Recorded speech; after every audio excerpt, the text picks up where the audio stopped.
Hello and welcome to my first ever video game review here. Normally I'm talking about autism and Asperger's and just my blog, vlogs, whatever you want to call them, of living with it. I played a game that I really enjoyed and I thought, hey, why not try out a game review? So please be kind and let's see what it is. We got Oxenfree today. It's supposed to be a psychological horror game. As I mentioned before in my blogs, I normally don't like psychological horrors or just horror games in general.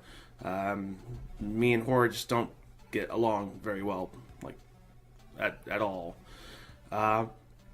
So what was different about this one? I mean, I guess it had a really good story, had really good mechanics, fun gameplay. So I guess let's jump into it. Please stay tuned for this one, and I'll see you in a moment.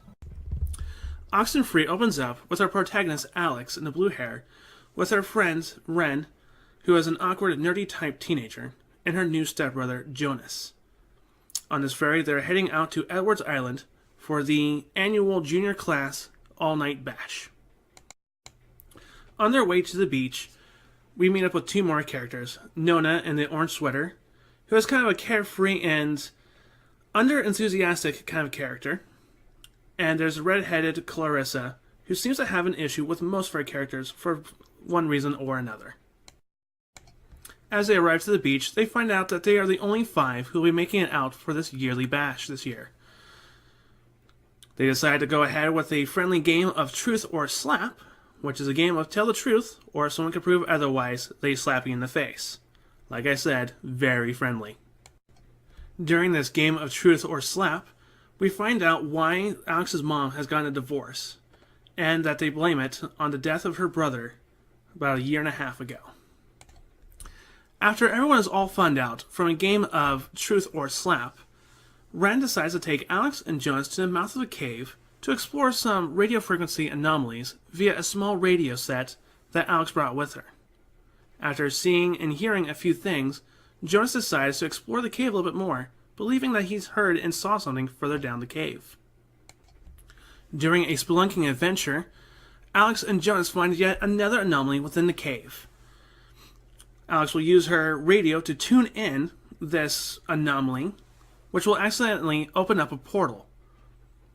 Alex starts speaking to voices on the other side of the portal, trying to figure out what it is that they're saying and what it is that they want.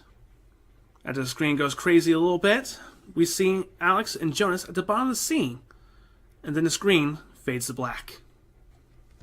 Alex and Jonas both awaken in the middle of a field, blocked off by an electrical fence, not sure how they got there and what to do about what happened in the cave. Alex and Jonas then find and climb up into a communications tower, hoping for a way to call for help. When this fails, they find a way to turn off the electrical fence, and they get word from both Ren and Clarissa somewhere else on the island. They are unsure where they are and how they got there. They must decide who to find first and what to do next, setting off the adventure in Oxenfree. The radio can be used to find additional frequency anomalies throughout the island that are marked with more piles of rocks. Receive clues at key moments, and to help your friends during a seemingly possession, and to communicate with what turns out to be the ghost from the sunken submarine. You eventually get an upgraded version of the radio that acts like a key to access new areas and find additional clues hidden by Miss Adler. The conversation mechanic within this game is a major part of decision making. It can help you to bond with other characters, or can help you ruin some relationships. It can and will cause others to form their opinions about Alex within this game. At times you must make your decision quick, knowing that the X button chooses the answer on the left, the B button chooses the answer on the right, and the Y button chooses the answer in the middle. You must watch out with the ghosts because sometimes they flip the image on you, now making the X button choose the answer on the right, and the B button choose the answer on the left.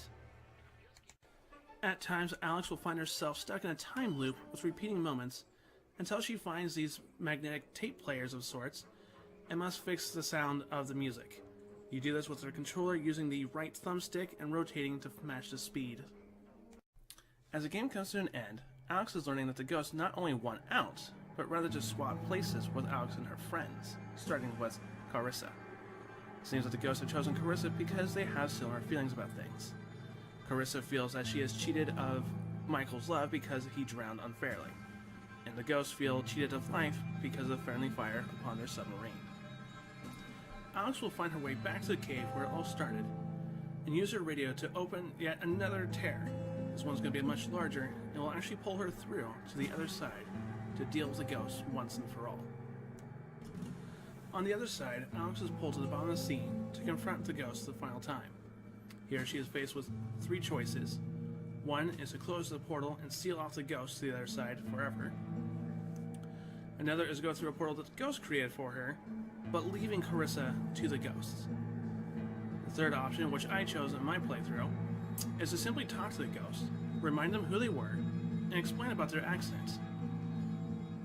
If you choose this route, the ghosts will talk back and kind of talk about certain things, and they'll remember who they were and remember certain memories about themselves.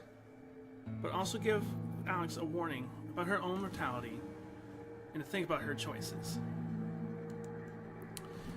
Later, Alex will find herself in this dreamlike environment. She is not sure if these are dreams, memories, or actually getting pushed back into the past. She keeps finding herself having these conversations with her already dead brother, Michael. In some of these cases, the choices and the way how the conversation actually go can affect things. Depending on what you choose to say, she may end up actually altering the past and saving her dead brother, Michael. Finally, after a long night for Alex and her friends, of all the choices that they made and the things that they've been through, the game will show us how does that affect everything, and reflect back on just Alex thinking about these things and what it meant for her. What is she going to do now? She can now think and be happy about how the ghosts are done, and she'll never have to deal with that again. Or will she? Alright, well there it is, Oxenfree. So, what do I think about the game? I think it's a really great game. It has a really good story. It does have some replayability there. As I mentioned at the end there, does the end kind of thing, right? Or whatever. So, I guess right there, it kind of like repeats itself. And this game actually shows itself that it's repeating itself. When I chose to speak to the ghosts instead of trying to close a portal or walk through one, when I chose to speak to them, they mentioned before with Margaret Adler, the old woman who used to live on the island, has, and will have this friend. So it's kind of weird. It's kind of a weird time kind of thing, I guess you could say. So, the game kind of tells you these are going to be repeating events over and over and over again for our friend Alex here. And, I just think it was actually really good. Is it necessarily like a scary game? It's a horror game in a sense of like a Tim Burton film being horror. It doesn't make you jump, it doesn't make you scared, but it just makes you feel really uneasy and unsettled. And you want to see what the story's going to go, because the story's going to come around and it's going to make sense. Do I have any complaints with the game? I guess the only complaint I can have with it is that when walking on some of the paths there, the control didn't feel tight enough going around some of the corners. Like, I need to go over another pixel or two to make this turn for some reason. And than that, I think the dialogue choices are great. It really shows people how you say things and what you say to certain people, how it affects everyone. So I think that's really cool. I guess that's really the Aspie side of this game review, is that, these dialogue choices have a point to them and they can affect things. So I do recommend this game. I think it's like $15 on Steam. And let's see, there's a ton of different choices that you could make. So the game lasts me about 5 hours on a single playthrough, so try to see what else you could do with it, because you can apparently make it so that your character does not get along with Clarissa at the end, or Michael's alive but Clarissa is gone, or something like that.